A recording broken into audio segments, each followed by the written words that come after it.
প্রিয় রসুলের ছোঁয়া যে পেয়েছে সে ধন্য হয়েছে। আমার প্রিয় রসুলের ভালোবাসা মোহাব্বত যার অন্তরে আসে সেই কিয়ামতের ময়দানে আল্লাহর হাবিবের সুপারিশ তার নসিব হবে। আমার প্রিয় রসুলকে যে একটি নজর ঈমানের সাথে দেখেছে তার জন্য জান্নাত ওয়াজিব হয়ে গেছে। আমার প্রিয় রসুল যেখানেই হাত লাগিয়েছেন তার হাত মোবারক সেখানটাই বরকতে পরিপূর্ণ হয়েছে। ঠিক তেমনই একটি হাদিস আমরা শুনব, সহিহ বুখারী 119 নম্বর হাদিস। হাদিসটি বর্ণনা করেছেন হযরতে আবু হুরায়রা রাদিয়াল্লাহু তাআলা আনহু।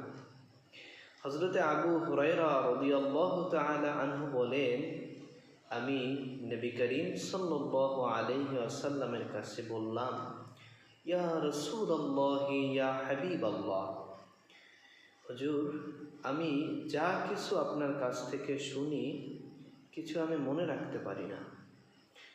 নবী করিম সাল্লাল্লাহু আলাইহি ওয়াসাল্লাম বললেন, আবু হুরায়রা তুমি তোমার কাঁধের চাদরটাকে আমার সামনে খুলে ধরো।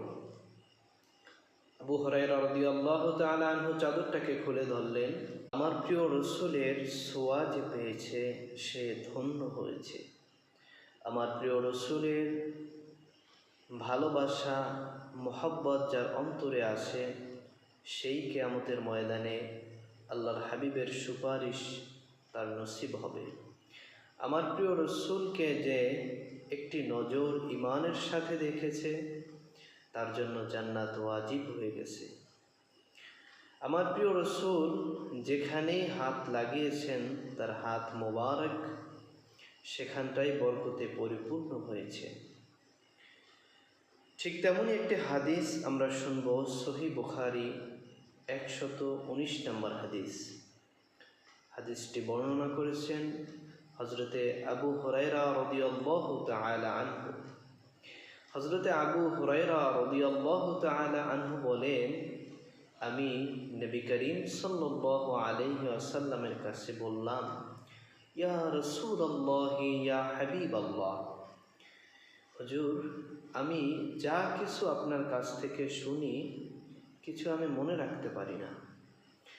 নবী করিম সাল্লাল্লাহু আলাইহি ওয়াসাল্লাম বললেন, আবু হুরায়রা তুমি তোমার কাঁধের চাদরটাকে আমার সামনে খুলে ধরো। আবু হুরায়রা রাদিয়াল্লাহু তাআলা আনহু চাদরটাকে খুলে ধরলেন।